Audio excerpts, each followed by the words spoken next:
Ce travail considérable a été mené sous la houlette et la conduite avisée du ministère de la Planification et de la Coopération externe.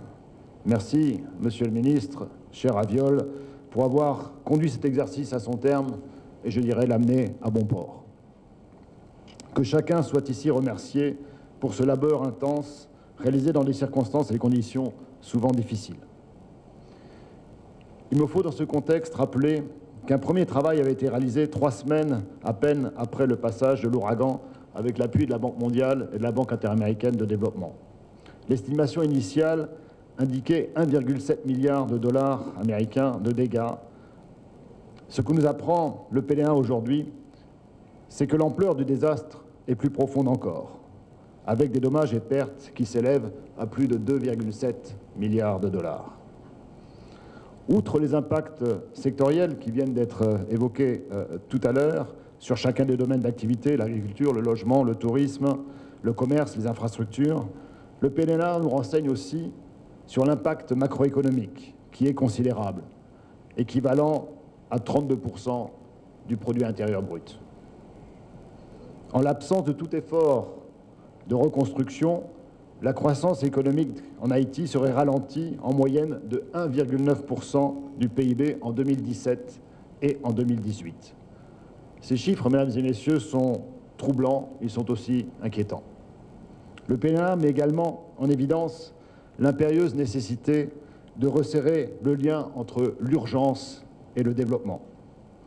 Nos interventions humanitaires durent plus longtemps, mais il faut éviter qu'elles ne deviennent à leur tour cycliques.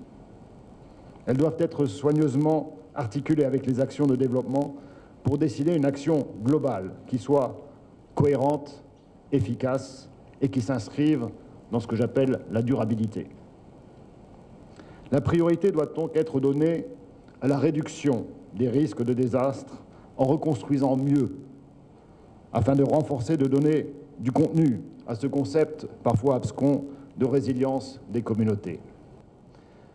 Mesdames et messieurs, l'effort engagé est intense et doit nous permettre ensemble, tous les acteurs concernés, de travailler dans une même direction et dans une même logique au bénéfice de la population pour reconstruire un pays plus solidaire et plus résilient. L'évaluation a retenu comme ligne directrice les choix et orientations stratégiques de développement du plan stratégique de développement d'Haïti en priorisant la stratégie régionale de développement de la péninsule sud d'Haïti. Il s'agit ici de reconfigurer et de rééquilibrer le pays sur les plans territorial et institutionnels en vue d'améliorer le cadre et le niveau de vie de la population dans la perspective d'une double refondation économique et sociale.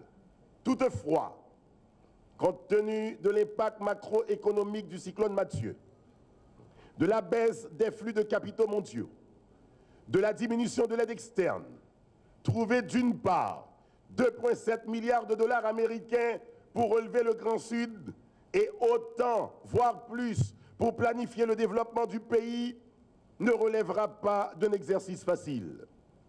Nous sommes dans un contexte d'annulation de la dette où le pays, face aux engagements pris, notamment envers les institutions de Bretton Woods, n'est pas récipiendaire de prêts, mais plutôt de dons.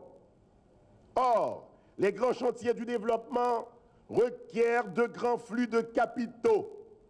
Sinon, on risque de sombrer dans une logique d'assistanat susceptible de compromettre le développement. L'heure est donc aux décisions politiques justes, saines, éthiques, qui vont dans le sens de l'assainissement des finances publiques. Madame, Monsieur, l'exercice d'aujourd'hui se tient exactement à 3 jours de l'installation d'un nouveau président. L'histoire retiendra qu'une période de transition extrêmement difficile, héritière d'une situation socio-économique précaire, aggravée par une décote sans précédent de la monnaie nationale, a été gérée avec sagesse et vision. Si cet héritage facilitera le nouveau gouvernement dans sa mise à l'eau de la barque, il n'en demeure pas moins qu'il héritera lui aussi de difficultés économiques et sociales, lesquelles auront un potentiel destructeur dans le cas où elles persisteraient. Ces difficultés ne peuvent être adéquatement adressées avec nos maigres ressources du Trésor public. Ainsi donc, les ressources externes acheminées dans un esprit de solidarité sont indispensables.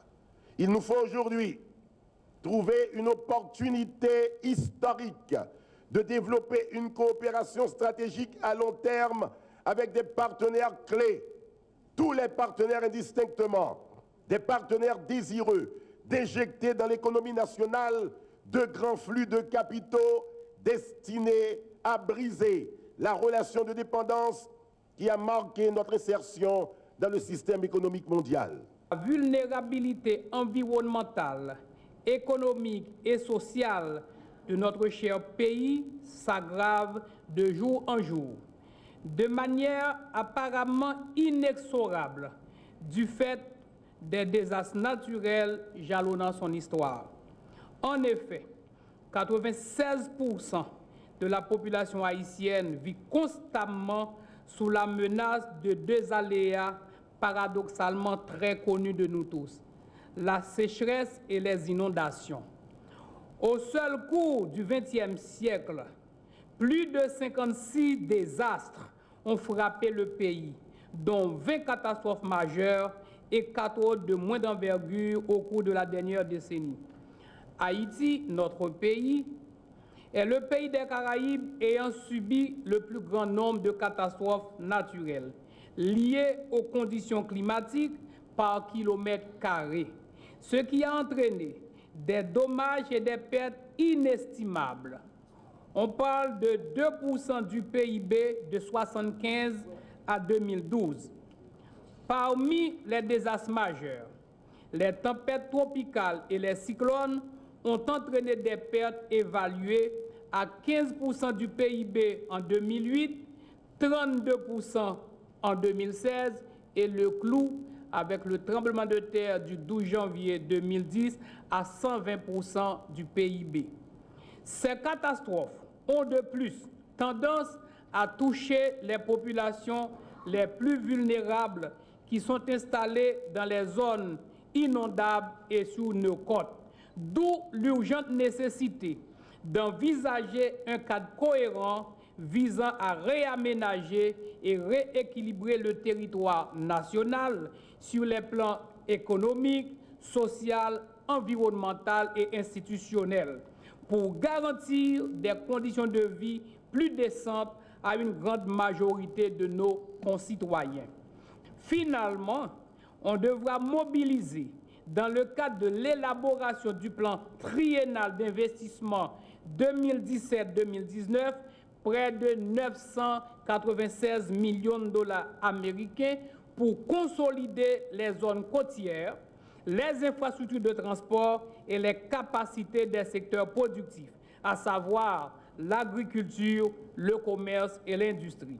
C'est donc avec une immense satisfaction qu'au nom du gouvernement et en mon nom propre, j'ai le privilège de laisser au nouveau président élu, qui sera installé dans ses fonctions le mardi 7 février, et à tous les partenaires d'Haïti, le document officiel d'évaluation des besoins post-catastrophe découlant du passage du cyclone Mathieu, au nom de la continuité des affaires de l'État. Je souhaite au président Jovenel Moïse et au gouvernement qu'il aura à mettre en place tout le succès possible dans la mobilisation des ressources indispensables pour le relèvement et la poursuite des grands axes de développement inscrits dans le plan stratégique de développement économique et social à long terme de notre pays.